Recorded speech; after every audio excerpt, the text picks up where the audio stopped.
नमस्कार विद्यार्थी मित्रांनो, या व्हिडिओमध्ये आपण इयत्ता 8वीच्या इतिहासातील सविनय कायदेभंग चळवळ या धड्याखालील प्रश्नोत्तरे पाहणार आहोत। चला तर मग सुरुवात करूया। स्वाध्यायातील पहिला प्रश्न आहे, दिलेल्या पर्यायांपैकी योग्य पर्याय निवडून विधाने पुन्हा लिहा। कंसात दिलेले पर्याय आहेत महात्मा गांधी, खुदाई खिदमतगार, रॅम्से मॅकडोनाल्ड आणि सरोजिनी नायडू। यातील पहिलं विधान आहे, लंडनमध्ये टिंबटिंब यांनी गोलमेज परिषदेचे आयोजन केले होते। यासाठी योग्य पर्याय आहे रॅम्से मॅकडोनाल्ड। दुसरं विधान आहे, खान अब्दुल गफार खान यांनी टिंबटिंब या संघटनेची स्थापना केली। उत्तर आहे खुदाई खिदमतगार।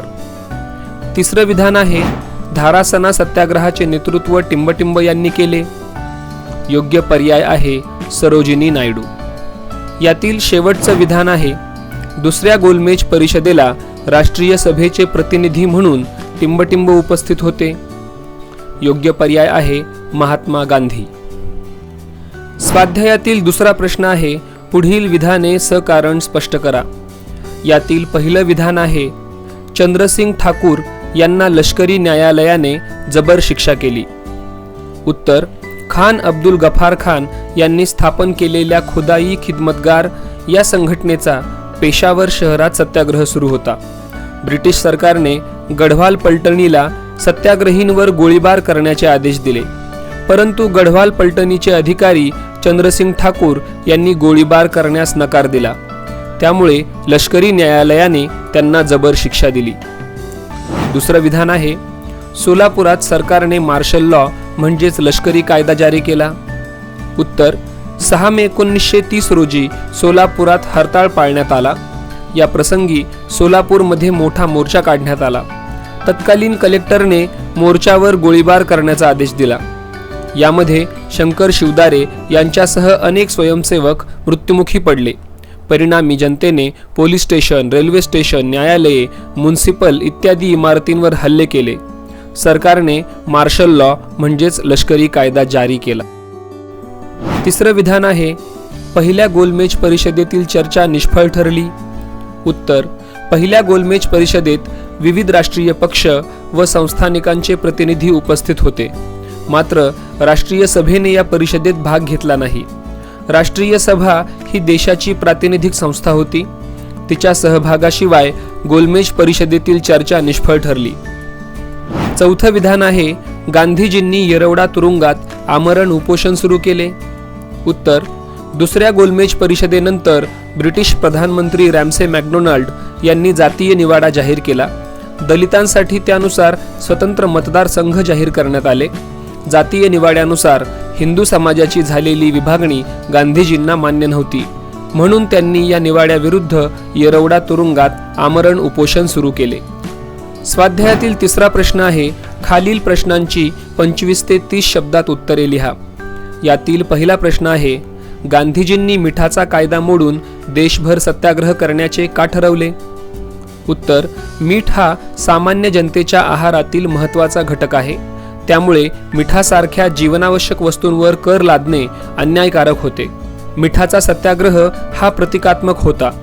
ब्रिटिश सरकारचे जुलमी व अन्यायकारक कायदे शांततेच्या व सत्याग्रहाच्या मार्गाने मोडणे हा यामागचा व्यापक हेतू होता। त्यामुळे गांधीजींनी मिठाचा सत्याग्रह केला।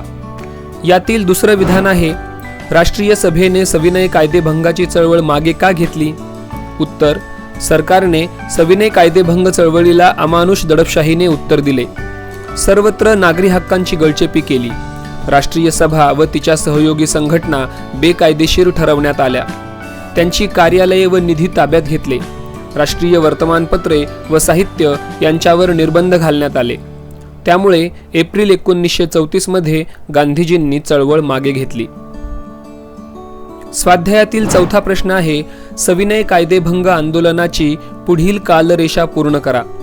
या कालरेषेवर तारखा दिलेल्या आहेत।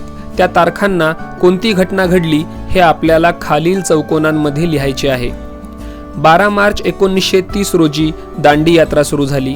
6 एप्रिल 1930 रोजी गांधीजींनी दांडी किनाऱ्यावरील मीठ उचलून मिठाचा कायदा मोडला। 23 एप्रिल 1930 रोजी खुदाई खिदमतगार या संघटनेचा पेशावर येथील सत्याग्रह सुरू झाला.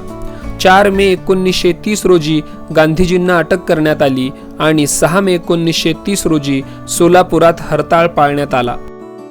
या स्वाध्यायातील शेवटचा भाग आहे उपक्रमाचा. यातील पहिला उपक्रम आहे सविनय कायदेभंग चळवळीतील पुढील व्यक्तींच्या कार्याविषयी अधिक माहिती मिळवून छायाचित्रांसह वर्गात प्रदर्शित करा. सरोजिनी नायडू, खान अब्दुल गफार खान, बाबू गेनू सईद. मुलांनो, यांची नावे मराठीत गुगलमध्ये टाकल्यास तुम्हाला या व्यक्तींच्या कार्याविषयी माहिती मिळेल. दुसरा उपक्रम आहे पाठात उल्लेख केलेली सविनय कायदेभंग चळवळीतील ठिकाणे भारताच्या नकाशा आराखड्यात दर्शवा. विद्यार्थी मित्रांनो, हा आहे आपला भारत देशाचा राजकीय नकाशा. या नकाशात आपल्याला सविनय कायदेभंगाच्या चळवळीतील ठिकाणे दाखवायची आहेत. साबरमती या शहरातून दांडी यात्रा निघाली आणि दांडी येथे पोहोचली. तेथे मिठाचा कायदा मोडण्यात आला. सोलापूर येथे गिरणी कामगारांचा हरताळ झाला. धारासना येथे सरोजिनी नायडू यांच्या अध्यक्षतेखाली मिठाचा सत्याग्रह झाला. मुंबईमध्ये परदेशी मालावर बहिष्काराचे आंदोलन सुरू होते, जिथे बाबू गेनू सईद यांनी देशासाठी बलिदान दिले. विद्यार्थी मित्रांनो, अशा प्रकारे आपण सविनय कायदेभंग चळवळ या धड्याखालील सर्व प्रश्नोत्तरे पूर्ण केलेली आहेत. या व्हिडिओला लाईक करा, शेअर करा आणि चॅनलला सबस्क्राईब करा. आता भेटूयात पुढील पाठाचा स्वाध्याय सोडविण्यासाठी. धन्यवाद.